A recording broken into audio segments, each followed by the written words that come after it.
unrelenting pain. Sometime in the evening of the third day I awoke in darkness, when I sensed someone quiet as a shadow, sitting nearby. Joy got up and knelt by my bedside, stroking my forehead as I turned away in shame. She whispered to me, "I came as soon as I heard." I wished her to share my victories. She always saw me in defeat. I bit my lip and tasted tears. Joy gently turned my face to hers and looked into my eyes. "Socrates has a message for you, Danny. He asked me to tell you this story." I closed my eyes and listened intently. I smiled sadly, then bit my lip again as I was assaulted by a wave of pain. Joy quote, "Danny, how will I ever make use of this accident?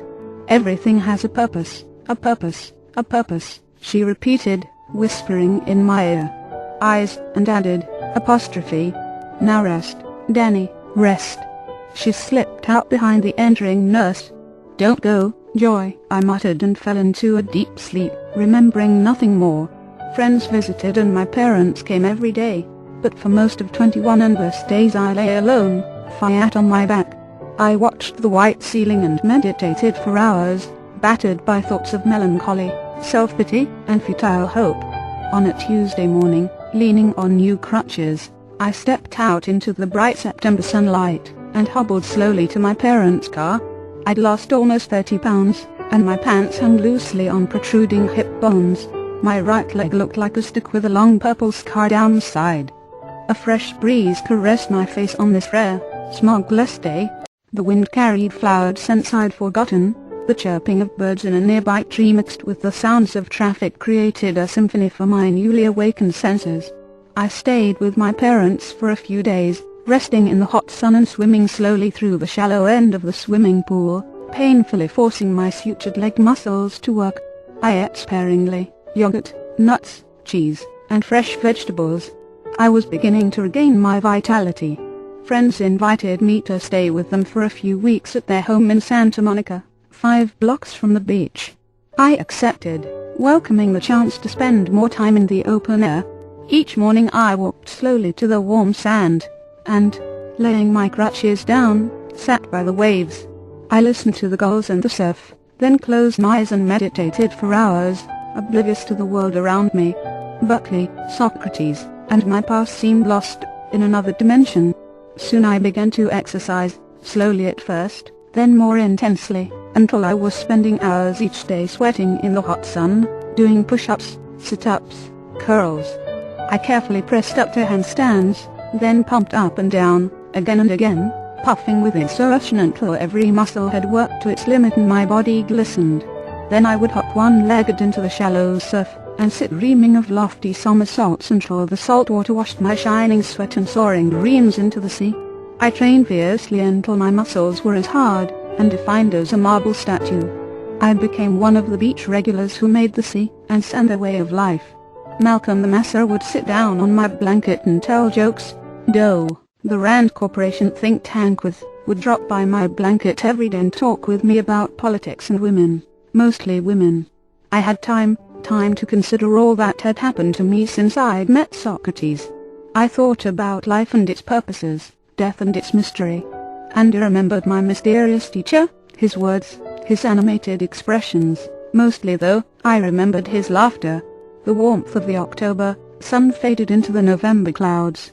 Fewer people came to the beach, and during this time of solitude, I enjoyed a peace I'd not felt for many years.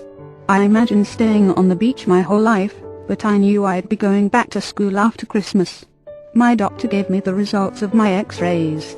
"Your leg is healing well, Mr. Millman, unusually well, I should say. But I caution you, don't get your hopes up. The nature of your accident doesn't make it likely that you will be able to do gymnastics again." Said nothing. Soon I waved goodbye to my parents, and boarded a jet. It was time to return to Berkeley. Rick picked me up at the airport. I stayed with him and stayed for a few days until I found a studio in an old apartment house near campus. Each morning, gripping my crotches tightly, I'd make my way to the gym and train on the weight machines, then fall exhausted into the swimming pool. There, assisted by the water's buoyancy, I'd force my leg to the point of pain, trying to walk, always to the point of pain. Afterwards, I would lie on the lawn behind the gym, stretching my muscles to retain the suppleness I'd need for future training. Finally, I rested, reading in the library until I fell into a light sleep. I had called Socrates to tell him I was back. He wasn't much for talking on the phone, and told me to visit him when I could walk without crutches. That was fine with me. I wasn't ready to see him yet. It was a lonely Christmas that year until Pat and Dennis, two of my teammates, knocked on my apartment door, grabbed my jacket, and practically carried me down to the car. We drove toward Reno, up into the snow, and stopped at Donner Summit. While Pat and Dennis ran through the snow, wrestling, throwing snowballs, and sledding down the hill, I hobbled carefully through the snow and ice and sat on a log. My thoughts floated back to the coming semester, and to the gymnastics room. I wondered if my leg would ever heal straight and strong. Snow dropped from a branch, thudding with a slushy sound to the frozen ground, waking me from my reverie. Soon, we were driving home. Pat and Dennis were singing bawdy songs. I watched white crystals float down around us, glittering in our car's lights as the sun began to set. I thought about my derailed future and wished that I could leave my whirling mind behind me, buried in a white grave beside the road in the snowy mountains. Just after Christmas I made a brief visit to LA to see my doctor, who let me trade in my crutches for a shiny black cane. Then I headed back to school and to Socrates. It was Wednesday night at 11:40 p.m. when I limped through the doorway of the office and saw Soc's radiant face. I was home again. I'd almost forgotten what it was like to sit and sip tea with Socrates in the quiet of the night. It was a more subtle, and in many ways greater, pleasure than all my athletic victories. I looked at this man who had become my teacher and saw things I'd never seen before. In the past I had noticed the light that seemed to encircle him, but I'd assumed it was only my tired eyes. I wasn't tired now, and there was no doubt about it, it was a barely perceptible aura. "Socrates," said, "there's light shining around your body. Where does it come from?" "Clean living," he grinned. Then the bell clanged, and he went out to make someone laugh, under the pretext of servicing a car. Socrates dispensed more than gasoline. Maybe it was that aura, that energy or emotion. Anyway, people nearly always left happier than when they had arrived. It wasn't the glowing, however, that impressed me most about him. It was his simplicity, his economy of motion and of action. I hadn't truly appreciated any of this before. It was as if I saw more deeply into Socrates with every new lesson I learned. As I came to see the complexities of my mind, I realized how he had already transcended his. When he returned to the office I asked, "Socrates, where is Jo now? Will I see her again soon?" He smiled as if glad to hear my questions again. "Dan, I don't know where she is.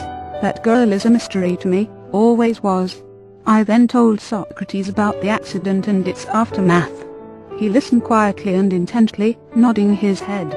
"Dan, you're no longer the young fool who walked into this office over a year ago." "Has it been a year?" "It seems like 10, I joked. "Are you saying I'm no longer a fool?" "No, only that you're no longer young." "Hey, that's real here, Twaming.